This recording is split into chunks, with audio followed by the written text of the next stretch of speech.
همونطوری که شخصیت رسول اکرم صلی الله علیه وسلم که این قرآن براشون نازل شده بود دنیا رو مشغول کرده الان از قدیم الایام، قبل از تولدش حتی در کتب سابقین اهل کتاب می‌بینیم که آن محمد که احمدش خوانند، نور چشم دو عالمش خوانند، خبر داده شده در تورات، در زبور، در صحف، در انجیل، قبل از اینکه به دنیا بیاد تولد بشه سالهای سال در قدیم الایام در لوح محفوظ تمامی رو مشغول کرده این محمد کیه؟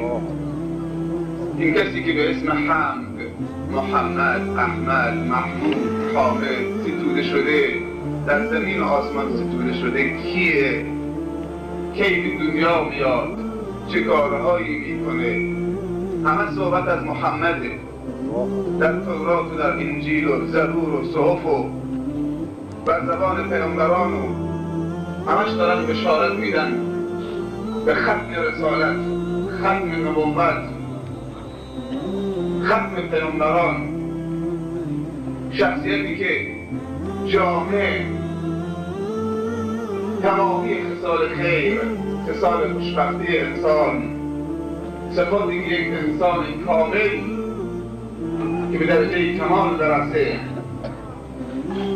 در اون شخص نهفته است و هر کسی از اون پیروی بکنه و راه اون رو ادامه بده نهایتاً به مثال الله و به عشق الله میرسه و حجابها بین اون و بین الله برداشته میشه و درهای ملکوت بر اون گشوده میشه، شکافته میشه، درهای آسمان عروج میکنه.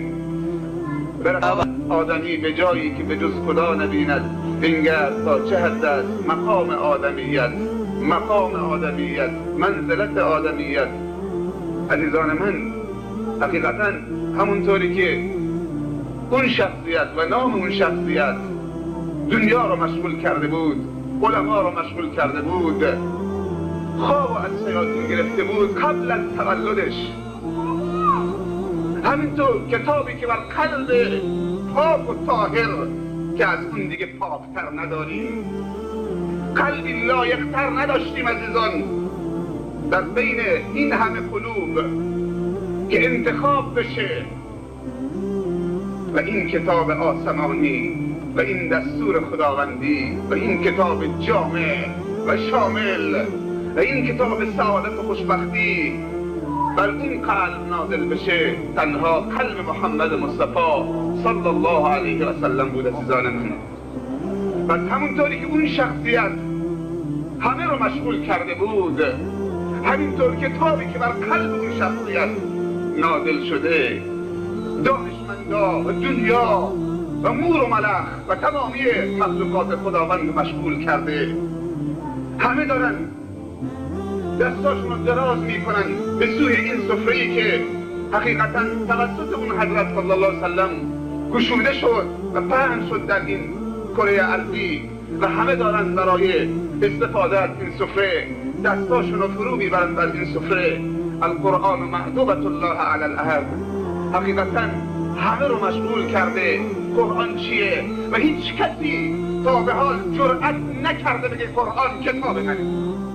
هیچ احدی و هیچ پروفسوری و هیچ دانشمندی، حتی ابن المقفع و هیچ بزرگی و مغز متفکر دنیایی، نه در قدیم الایام و نه در امروزه و نه در حال آینده، هنوز به خودش جرأت نداده که بگه قرآن کتاب منه.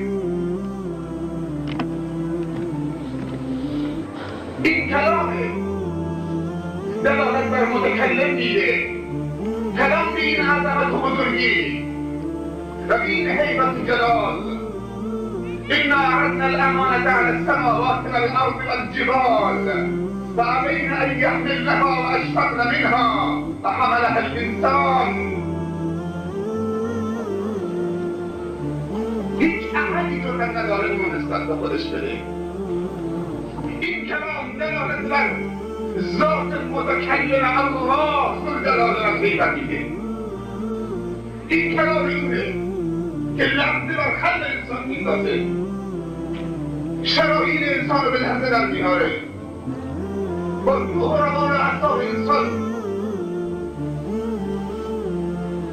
صحبت میکنه، دگرگون میکنه. دست رو اون تو گوشت از لابلای دوست وارد میشه.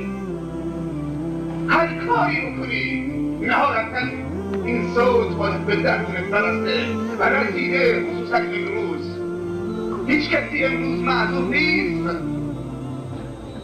و نمیتونه بگه که من نشنیدم صوت حق. امروز تلفن، پیسی، رادیو، تلویزیون، ضبط صوت، نوار ویدیو، همه جا، در هر جایی، هر نقطه‌ای، حتی در آسمان نوار قرآن در هواپیماها پخش میشه. هیچ کسی معذور نیست و همه رسیده، همه رو دگرگون کرده، ولی یک عنادی هست، یک تکبری هست، یک جهودی هست، یک غروری هست که نمیخوام تسلیم این کلام بشی. نمیخوام گردن هوا و هوس